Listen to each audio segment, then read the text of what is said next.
or as it's better known today, Cannon Hall. It was built around 1720 and is a 6-bedroom house.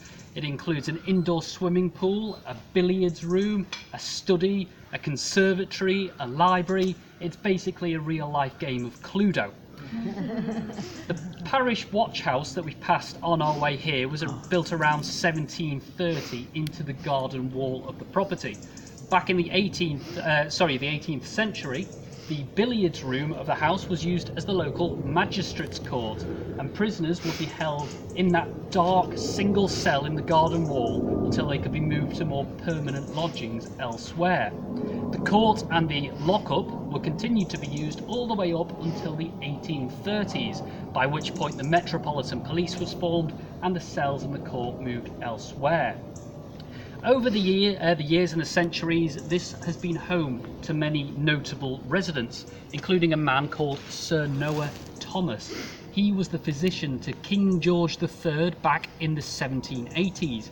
You may remember George as the Mad King who suffered from bouts of insanity, so it's likely that Mr. Thomas here was first on the scene whenever the King was having one of his episodes. Later on in the mid-19th century, the house became the home of a man called James Melville. Melville was the last chief secretary to the East India Company. All the way up until the middle of the 19th century, the East India Company basically ran the Indian subcontinent, employing a private army of mercenaries that was twice the size of the British Army itself. Now, Melville installed within the estate and around the property several cannons, both decorative and to be used as bollards, which is why I asked if you noticed anything peculiar about some of the bollards going up the hill. Some of them, as I say, were used as were set up as cannons for bollards, including the two just on the other side of the road. And that's why this property is called Cannon Hall, why we're stood on Cannon Place, and why we just walked up Cannon Hill. But probably the most famous residents of all were the Du Maurier family. If you take a look to the left of the Black Gate, you can see a blue plaque. This is in commemoration of Gerald Du Maurier, who lived here from 1916 until his death in 1934. Du Maurier was one of the foremost actors of his day. He played both Captain Hook and Mr. Darling in the first ever production of Peter Pan in 1904, and it's said that J.M. Barrie, the author of the novel, used Du Maurier's nephews as his inspiration for The Lost Boys. Du Maurier was famous for his naturalistic acting style, and he was very critical of other actors who hammed up their performances. He once admonished a fellow actor during a romantic scene, saying, "Must you kiss her as though you were eating steak and onions for lunch? Can you not just say, 'I love you,' and yawn and light a cigarette and walk away?" But possibly even more famous than Gerald was his daughter Daphne du Maurier, who also lived at the property here in her childhood.